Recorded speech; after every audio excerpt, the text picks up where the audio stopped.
Assalamualaikum warahmatullahi wabarakatuh. Waalaikumsalam. Alhamdulillah. Alhamdulillahilladzi ahyana ba'dama amatana wa ilaihin nusur. Segala puji bagi Allah yang telah menghidupkan kita dan tidur yang mirip dengan kematian. Asyhadu an la ilaha illallah wahdahu la syarikalah wa asyhadu anna Muhammadan abduhu wa rasuluh. Allahumma shalli wa sallim ala sayyidina Muhammadin wa ala alihi wa sahbihi ajma'in, amma ba'du. Wala haula wala quwwata illa billahil aliyyil azim.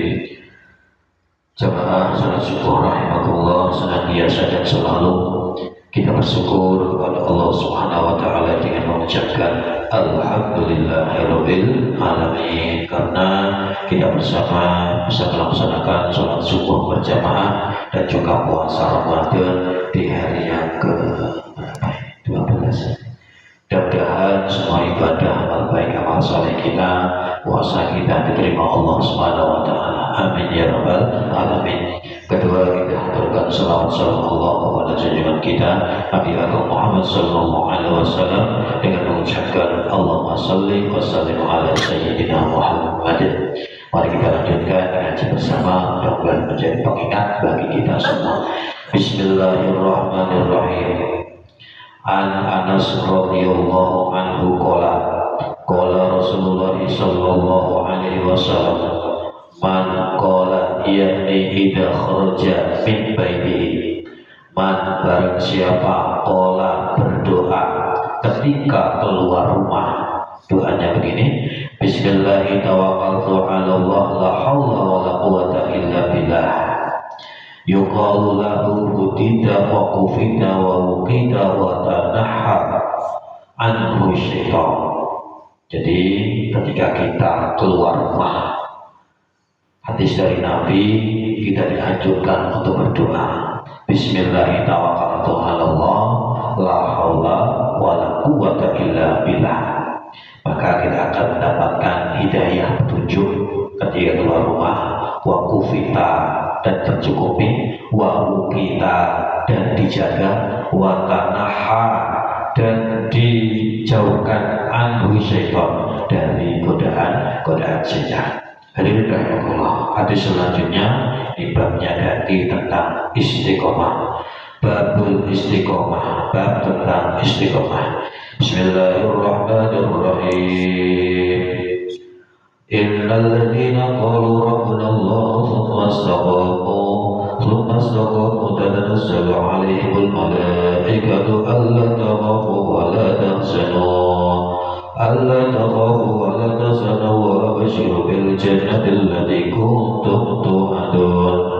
Nahnu awliya'ukum fil hayati dunya wa fil akhirah wa lakum fiha ma tashtahi anfusukum wa lakum fiha ma tad'un wa lakum fiha ma tad'un nuzulan min ghafurir rahim.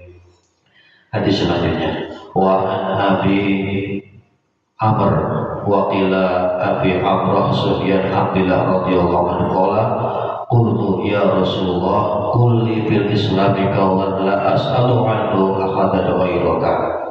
Diriwayatkan dari Abi Amr, dikatakan Abi Amrah Sufyan bin Abdillah radhiyallahu anhu qala qultu, saya bertanya, ya Rasulullah, wahai Rasulullah, kulli fil islami qawlan la as'alu anhu ahadan ghairaka. Qala qul amantu billahi tsumma istaqim, rawahu Muslim. Ya Rasul, berilah nasihat kepadaku dalam Islam, sebuah nasihat, sebuah ucapan, sebuah petuah, dan saya tidak akan bertanya lagi kepada seorang pun kecuali engkau. Lalu Rasul menjawab, qul amantu billahi tsumma istaqim, katakanlah aku beriman kepada Allah lalu istiqomahlah. Hadirin rahimakumullah, jadi babnya ini tentang istiqomah. Itu diriwayatkan dari Abi Amr, dikatakan Abi Amrah, ada orang menghadap Rasul dan bertanya, ya Rasul, berilah aku sebuah nasihat yang saya tidak akan bertanya lagi kecuali kepada Engkau. Rasul menjawab, berimanlah kepada Allah lalu istiqomahlah. Apa istiqomah ini? Di sini disebutkan qala ulama maknal istiqomati luzumu taatil ta'ala, luzumu taatillah ta'ala. Arti istiqomah adalah yakni konsisten dalam ketaatan kepada Allah Subhanahu wa taala. Hadirin, istiqomah ini ada 3. Pertama, istiqomah di dalam akidah, dalam keyakinan. Asyhadu an la ilaha illallah wa asyhadu anna Muhammadar Rasulullah. Saya bersaksi tiada Tuhan selain Allah, dan saya bersaksi bahwa Nabi Muhammad utusan Allah, Rasul terakhir Allah. Jadi ketika ada orang mengaku Nabi sesudah Nabi Muhammad, bagaimanapun hebatnya, maka kita wajib tidak percaya. Istiqomah dalam akidah. Apakah ada yang mengaku Nabi? Banyak. Kalau jamaah lihat di YouTube, Nabi palsu, banyak itu. Jadi kita kuatkan iman, kuatkan akidah bahwasanya tiada Tuhan selain Allah, dan Nabi Muhammad utusan Allah, Rasul terakhir Allah. Dan mana yang pertama istiqomah dalam akidah, yang kedua istiqomah dalam ibadah, termasuk juga sholat 5 waktu. Hadirin, sebetulnya di dalam ajaran agama kita Islam ini sederhana aja. Kita beriman, lalu waktunya sholat kita sholat, kita punya harta kita sedekahkan atau zakat, sudah begitu terus sampai mati masuk surga, sudah itu aja.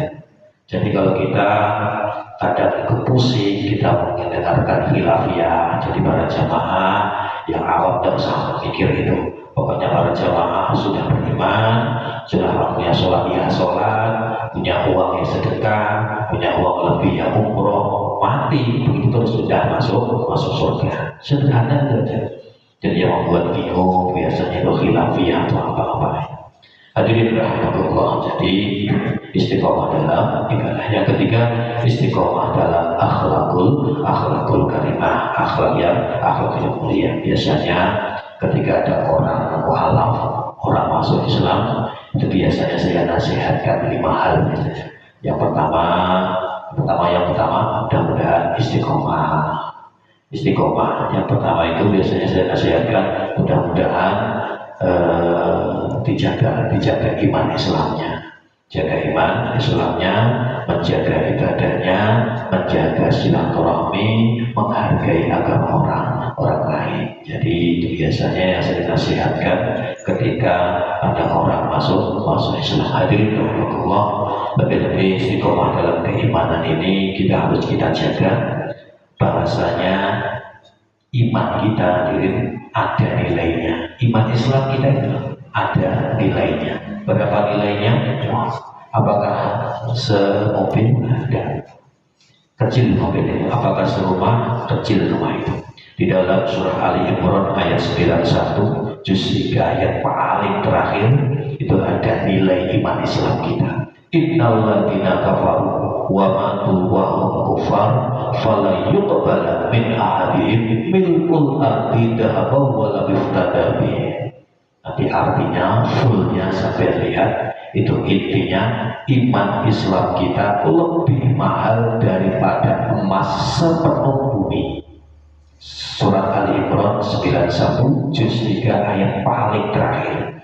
Jadi itu nilai iman Islam kita lebih mahal daripada emas sepenuh bumi. Kita punya emas mimbar ini aja, kayanya luar biasa. Oleh karena itu kita jaga iman Islam kita wariskan kepada keturunan kita. Karena itu mudah-mudahan Assalamualaikum warahmatullahi wabarakatuh.